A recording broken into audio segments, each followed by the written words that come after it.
When you have symmetric geometry in a design, the Sketch Mirror command can save you time by allowing you to sketch half of the geometry and then quickly copying that geometry to create the other half. In this lesson, I'll be going over 3 basic examples to demonstrate various ways in which symmetric geometry can be created. First, I'll show you an example where half of the geometry is already created, and using the Mirror Entities command, I'll create the other half. Next, I'll demonstrate the Dynamic Mirror option, which allows you to sketch symmetric entities simultaneously. And finally, I'll show you a manual approach of adding symmetric geometric relations to sketches in order to achieve a similar end result as using Sketch Mirror commands. The Mirror Entities command allows you to mirror pre-existing sketch entities about centerlines, lines, or linear model edges. In this part, I would like to create 2 identical cutouts.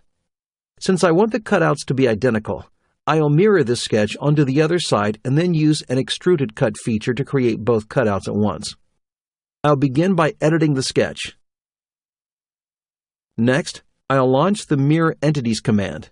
You can click on Mirror Entities on the Sketch toolbar, or you can find it in the drop-down menu under Tools, Sketch Tools, Mirror.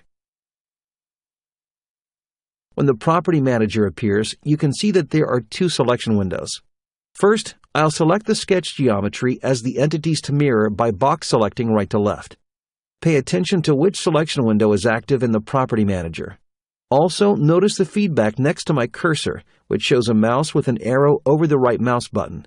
This indicates a shortcut that allows you to move the active selection box from Entities to Mirror About. To use it, I'll right-click without moving the mouse. With the Mirror About selection window active, I'll select this center line to mirror about, and you can see a preview appear. In the Property Manager, you'll notice that the Copy checkbox is selected. Having this option enabled allows you to keep both the original and mirror geometry, while having this option cleared deletes the existing geometry. I'll make sure it's checked and click OK. At this point, both profiles exist in a single sketch that I can use to make the cutouts in a single cut feature.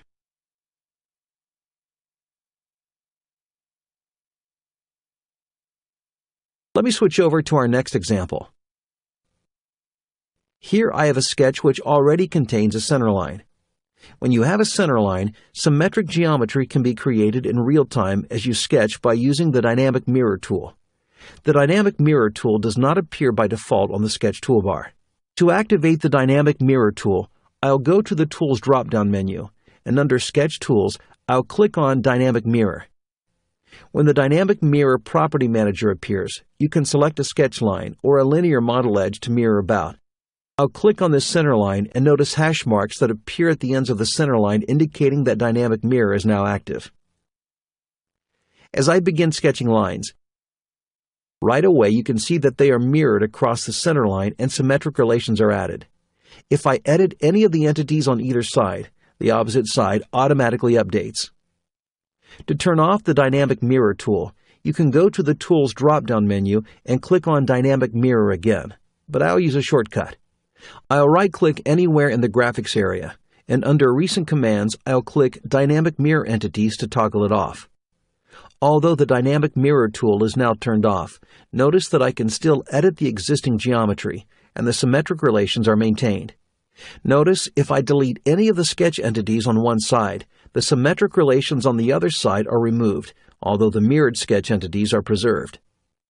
Up to this point, I've shown you how the Mirror Entities and Dynamic Mirror commands can be used to replicate geometry to achieve symmetry. SOLIDWORKS also allows you to manually add symmetric relations to entities in your sketches in order to achieve a similar effect. In this sketch, I'll add symmetric relations between these sketch entities in order to create a similar effect as I showed you in mirroring.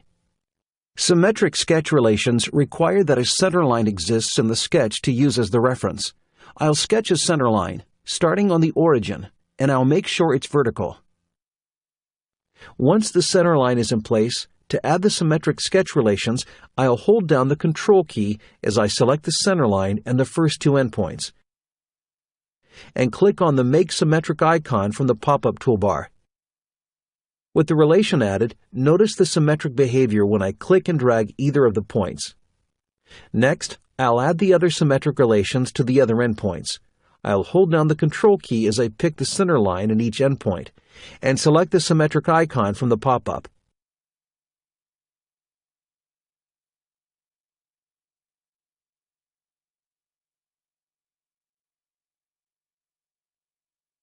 For the circles, notice if I just Control-select both of the circles, you can see the equal relation is available from the pop-up menu.